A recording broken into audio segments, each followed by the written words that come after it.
Welcome to the traffic control module of the 7 Habits of Highly Successful Internet Marketers. In this module, we're going to explore basically what is the lifeblood of any internet marketing business. Traffic. You need people to be visiting your site in order to make money, and as a general rule, the more people you have visiting, then the more money you're going to make. So, let's have a look at the different traffic types, and first of all, the importance of understanding different traffic types. So, for example, different sources of traffic provide different types of traffic for you. And different quality of visitor. It's important to understand each of these different elements and different methods of producing traffic because they will have a different effect on your business. For example, if you want instant traffic that you can use in order to test your business, then pay-per-click is a good way of doing that. Doing list building or viral marketing is less good because it takes more time and requires more effort on your part. It's not as instantaneous, and we'll look at that a little bit later on. It's good to understand the effects of different types of traffic as well, whether it's short-term or long-term. For example, running a pay-per-click campaign for just a couple of weeks is short-term traffic and will only tell you a certain amount of information and only give you a certain amount of income in terms of the people visiting your site. Whereas if you build a list, that's a long-term project. It won't show results in the first week or even the first month, maybe even in the first year, but you will see results later on down the line because it's a long-term strategy.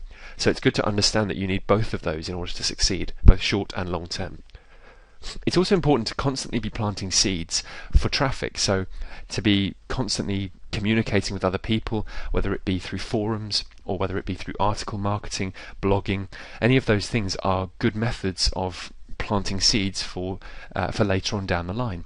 You could direct people to an offer, you could direct people to your blog, you could direct people to a source of information that helps them out. And the more you do that, the more value you provide. And the more value you provide for more people, the bigger your list will become, and the more you'll be able to use that as your source of income.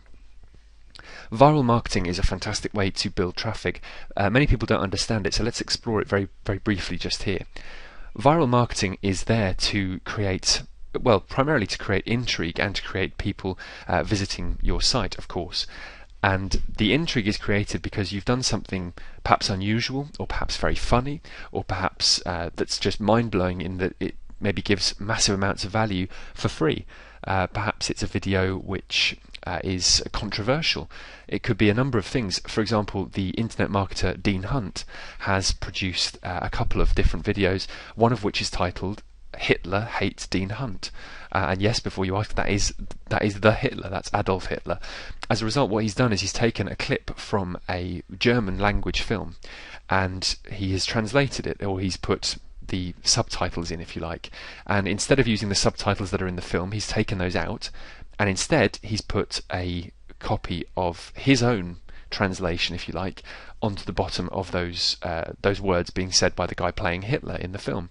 And it's a particularly pivotal scene from the film where Hitler is basically having a meltdown and shouting at all of his generals. But what Dean has done is he's turned around and made it all about himself. So Hitler appears to be talking about Dean Hunt and saying to his generals, how could we possibly let this happen? How could Dean have brought out all of these fantastic marketing tools? We're never going to be able to compete with this. And it's very funny because you wouldn't have thought Hitler would be talking about a guy who, was born after Hitler died. It's kind of funny as well because obviously we all know that's not really what he's saying.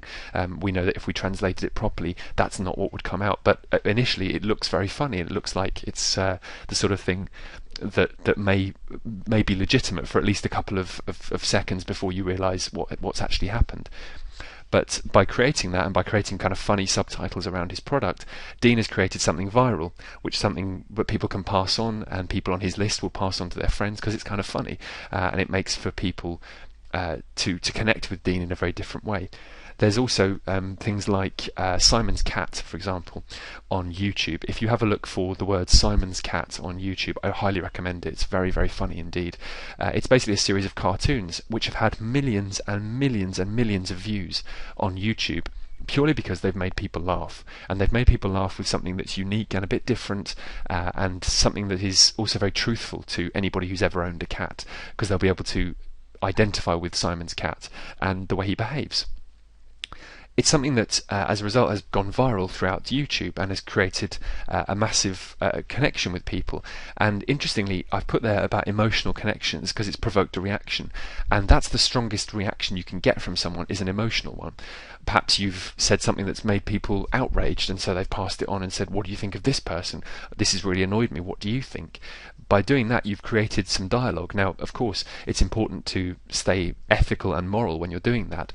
So don't just do it for the sake of doing it. Actually have a good point. If you disagree with something that's gone on recently in the news, for example, you could always disagree with that, as long as your views are not extreme in the sense of being racist or being homophobic or anything like that. Then there's a good chance people will take on board your point, and some people will agree with you and some people won't. Either way, you'll start a debate, and by being the person at the centre of the debate, then you will again have a very powerful way of connecting with people. It's also good to create multiple ways of getting visitors back to you, back to your website. So if you were to create, for example, let's say a blog or an audio or a video, you could actually create one of each of those things and have different methods of getting there. So for example, you could do a press release all about the video that you've produced, and that video could be talking about your blog, and all of those things could all link up so that one leads to another, which leads to another. By doing that, you're creating a sort of a circle, if you like, of traffic. So people who find the video will go to the blog, which will then take them to perhaps an article, or the article will take them to the blog, which will have a copy of the video on it. It's just a way of linking all of these different services up, like, for example, linking YouTube or Vidler or any of those video providers with your articles that you've got on easyinarticles.com, which in turn can also appear on your blog at yourdomain.com. Either way, it's a way in which you can create a viral method of marketing your information, and people will then want to pass that information on, presuming that it's good quality information. It's not inflammatory for the sake of being inflammatory. It's actually making a good point, and that's important. It's important also to be list building, and traffic control is, well, the key part of traffic control is list building. You should be building an asset for long-term traffic all the time. Any method you can to get people within your market to get onto your mailing list is a good thing. Obviously, you should be doing it again in an ethical fashion. So a good way of doing it that's used in internet marketing an awful lot is to create a free product for people, to create a really good gift which will make people want to come back to your website, and which perhaps contains links to your website as well. So as they're reading, they can be linked to specific blog posts, for example, on your blog, or specific pages on your website which sell them a product. As a result of doing all of that, you get this asset that builds up, which is also based on relationships, because while you're building the asset, you're also building a relationship with the people on that list, the people who are that asset. If you have a list of, let's say, 10,000 people, all of whom you have a connection with because of your list, because you provided them with great information, and because occasionally you've sent them offers to some really great deals, they will appreciate that, and they will feel almost indebted to you. It's a principle called reciprocity, which Robert Cialdini has spoken about in a couple of different books, including the book Influence. And in that book he talks about how reciprocity is a very powerful thing, because it's the idea that if you give somebody something of great value, they feel indebted to you and they feel like they need to give something back to you. It's one of the principles of marketing, and as a result you can do that with your list. You can create fantastic value for them and give them something amazing for free, and if you do that, they will feel like perhaps they should open your emails more regularly, or perhaps they should visit your website, or perhaps it's only fair if they give you $7 or $8 for that ebook, or they give you $20 for the upsell, or whatever. It can be a number of different things, but by creating that relationship you are building an asset for the future. It's also a good idea when you're list building to make sure that you segregate your buyers into buyers and prospects. So people who have bought from you should be on a different list to the ones who are just prospects, so that you can send specific information to the prospects to try and get them to become buyers, and for those who already are buyers, you can treat them a bit differently. Obviously the ones you will treat a little bit more respectfully, if you like, are the buyers. Obviously you're going to be respectful to your list no matter who they are. That's a very important thing, but you're going to make sure that you give your buyers a bit more attention perhaps, or at least give them a bit more value so that you can encourage them to buy from you again. Because if they've bought from you once, there's a good chance they will buy from you again. We all know that part of internet marketing is that you get lots of people looking for freebies, and so if they're on a different list, then you can segregate the people who just want free stuff to the people who are actually going to prepare to buy it from you, and as a result you have a much more effective business model. Joint ventures are perhaps the very best method of controlling traffic, if you like, online. By doing joint ventures, first of all you need a list or some sort of asset that you can trade off with the joint venture partner. So if you don't have a list, it can be your time. You could be the person who says, I'm going to create the product for you, I'm going to do all of the work, and all you have to do is either endorse it or send it to your list. And by doing that, it's no risk for them, because you've created something of great value for their list, and if it sells, they make money. If it doesn't, they don't lose anything. So that could be a way in which you could start with joint ventures. You don't necessarily have to have a list. If you do have a list, of course, that's a much more powerful proposition. Let's say you have a list of 10,000 people. You go to somebody else with a list of 10,000 people who's also in your niche, and you suggest that you swap traffic. So you create what's known as a win-win-win deal. The reason it's got the extra win in there is because the joint venture partner wins, you win, and your people who you're marketing to also win. Nobody actually gets left out. They perhaps get to find out some information they didn't know before. The people who are buying from you, that is. The people who you're doing the joint venture with get some more people on their list, some more traffic. They get to build their asset, and you get to build your asset by doing the same thing, or by creating a product that has your name on it. Either way, you're creating value for people, and that's really the fundamental principle. As we looked at in the first video, that's the fundamental principle of internet marketing, is to provide as much value as you can for your particular market. Joint ventures are by far the most powerful way of driving traffic, because it doesn't cost you anything. Once you've got that asset built, you can use that asset to create fantastic value for yourself, fantastic value for other internet marketers, and fantastic value for the people who are fortunate enough to be on your list as well. It provides massive, massive leverage doing joint ventures, and the leverage comes in several forms. We've already looked at using time. So if you have a lot of time on your hands but not necessarily very much money or expertise, then you can use that time to do the research that you need to get the expertise, or you can interview experts and create a product as a result of that.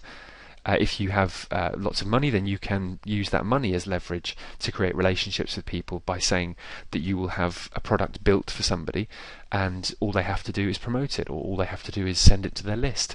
Assuming that you've created something that's of value, then that shouldn't be a problem, and you should be able to create a business very quickly as a result of that. Finally, pay-per-click is a very good way of creating instant traffic for testing. I say instant, it usually takes an hour or two to get adverts put through on Google AdWords. And if you can do that, then it's a very good way of driving a lot of traffic in a very short space of time. The downside of it, of course, is that you have to have the money to do it in the first place. And if you have a good knowledge of AdWords, then it will save you a lot of money, because AdWords can be a very difficult beast to conquer unless you have that knowledge. So perhaps you might want to leverage some of your time in order to get the expertise you need, and then you can start using pay-per-click in the most effective way possible. There are people out there who are experts in this already, people who actually worked for Google, people like Brittany Lynch, who is an expert in Google AdWords, having worked for Google AdWords for a long period of time, and she's now helping a lot of very big name internet marketers with their own campaigns, with all the different methods that Google uses to ensure that people get cheap clicks or not. You could be paying up to 700% more than somebody who isn't doing it properly. Who is doing it properly rather, if you aren't doing it correctly. If you're not putting your AdWords together, your AdWords campaigns together properly, then you could be paying up to 600 or 700% more than somebody who is putting their campaign together properly. So it's worth learning these skills. Copywriting is also an important skill when it comes to pay-per-click, because you need to make sure as many people click that advert as possible, and as many people who are qualified to click that ad as possible click it, rather than just anybody. If your advert's being displayed, for example, if you've got a product about back pain, for example, and your ad is being displayed on searches for medicine or searches for something that's not related, you're going to lose an awful lot of money very, very quickly, because you're going to find people are clicking on it who are not qualified to click on it. So copywriting is another part of it, where you want to make sure that people who are clicking on your advert are doing so who are qualified, who are people who want that information, rather than just people who are clicking on it for the sake of it. It's a very good idea with pay-per-click to study one system, get good at it, and try another. And that principle could be applied to all internet marketing. You study one system, get very good at it, and only then do you try another. Most people study one system and start applying it, and then they go and try another one immediately before they get good at it. And that's one of the reasons that many people fail at internet marketing, is because they don't become specialists, they don't become good at one thing. There are people out there who are experts at article marketing, there are people who are experts at using pay-per-click, there are people who are experts at joint ventures. All of these people are out there and they all exist, and you can leverage their abilities, but you need your own skill set as well in order to be able to make the systems work for you.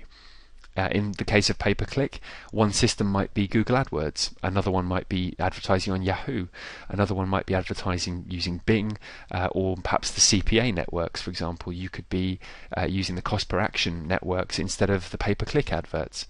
And if you do that, that's another system, and you need to make sure that you get good at it before you move on to try another one. So that's traffic control. If you harness at least 2 or 3 of these different methods of getting traffic, you'll find that your business will increase exponentially with the value that you provide for them. So that's traffic control. We'll move on and we'll look at the next habits of highly successful internet marketers.